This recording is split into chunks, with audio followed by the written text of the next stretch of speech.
السلام عليكم ورحمة الله وبركاته كسو دوادا عشركي تحاناها Windows 10 maanta casharkan waxaan ku eegaynaa qaybta ugu dameysa oo system settings waa sida macluumaadka computerkaaga waxyaalaha uu ka kooban yahay qaybaha hardwareka operating systemka ku xiran noocuu yahay versionkiisa waxyaalaha ku tusaya iyo sidii aad u ogaan kadib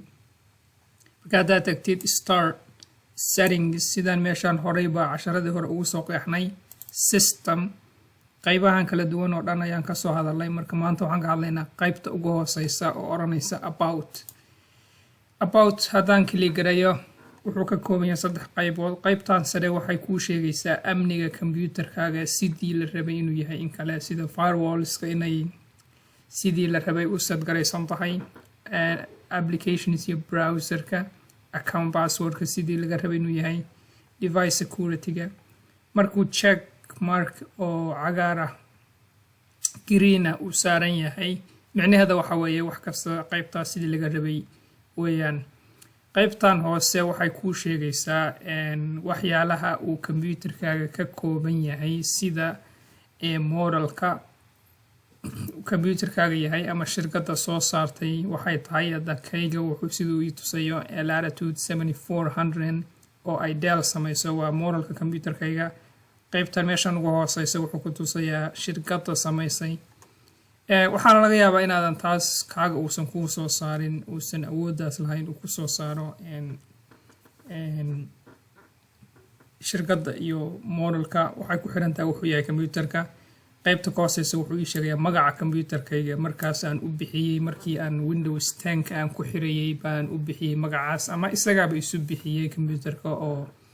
haddii uu ka kooban yahay xarfo iyo nambaro isku qasan aadan adiga samayn macnaheedu waxa weeye markay Windows ku xiraysay iyada dooratay magac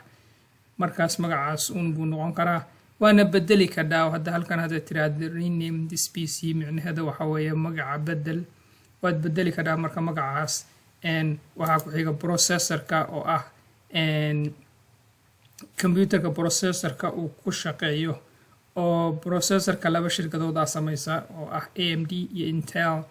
kan hadda aan haysto wuxuu ii sheegayaa inuu Intel yahay Intelka ayaa dhowr qaybood ama dhowr awoodood kala leh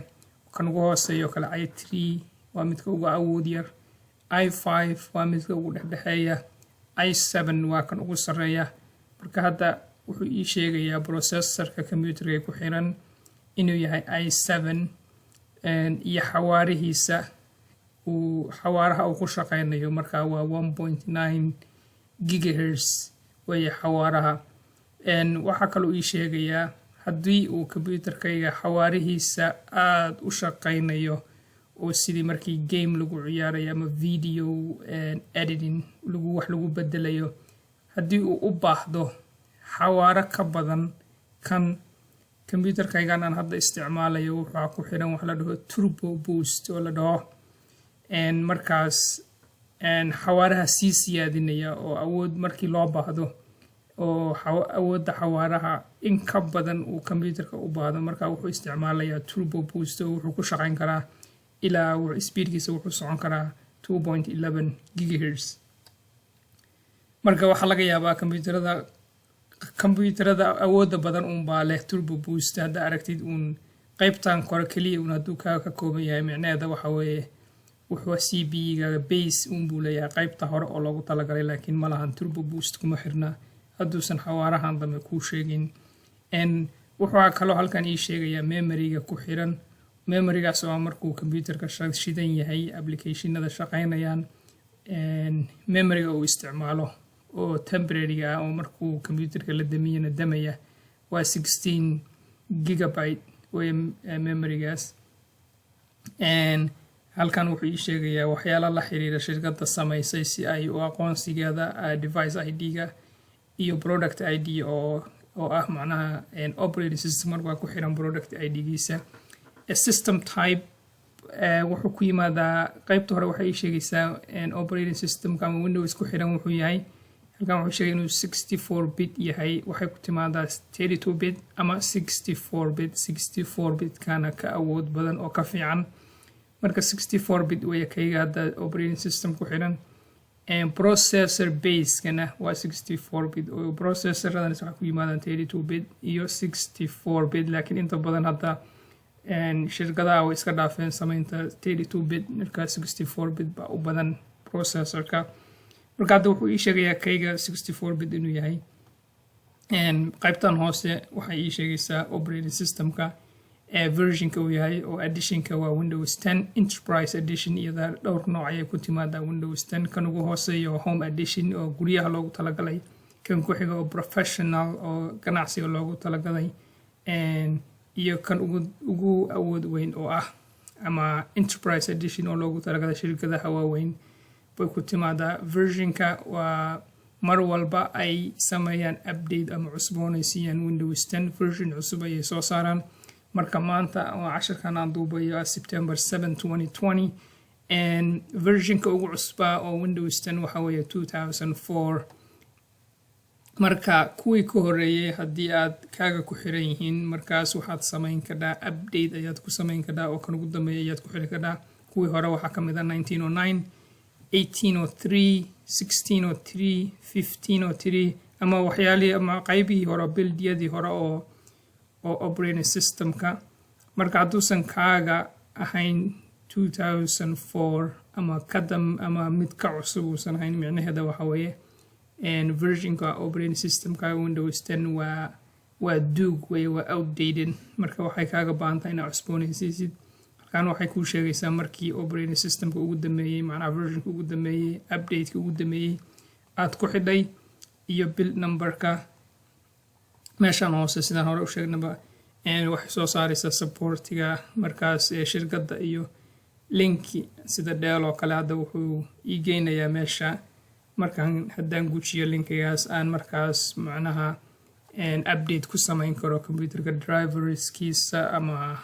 hardwareka softwareka uu isticmaalo oo ku shaqeeya computerka markaan update ku samaynayo website-kaasaan tagayaa markaas ayaan ugu xiro wixii update oo driverska oo soo baxay sida kale aan ku ogaan karo awoodda computerkayga waxa weeye haddii aan hadda tago file explorer haddaan tago right click aan ku sameeyo dhanka midigta aan ka gujiyo this PC waxaan samayn karaa waxaan gujin karaa properties markaan taas gujiyo waxaa ii soo baxaysa qaybtan oo iyadana ka kooban waxyaalaha ku xiran computerkayga sidaan hore usoo aragnay processorka memoryga system typeka computer nameka qaybo dheeraada oo halkan hadduu computerkaaga shirkad leedahay oo kale magaca computerka iyo magaca domainka shirkadda uu computerkaaga ku xiran yahay ama macnaha networka computerka magaciisa domainkiisa iyo qaybtan hoose oo domainka marka qaybtan kore waa magaca buuxa oo computerka oo sida shirkadda networkooda looga aqoonsado magaciisa buuxa fully qualified magaca buuxa oo computerka iyo magaca domainka shirkadda taasna waa arkada haddii aad rabtid inaad aragtid sida uu computerkaaga u isticmaalayo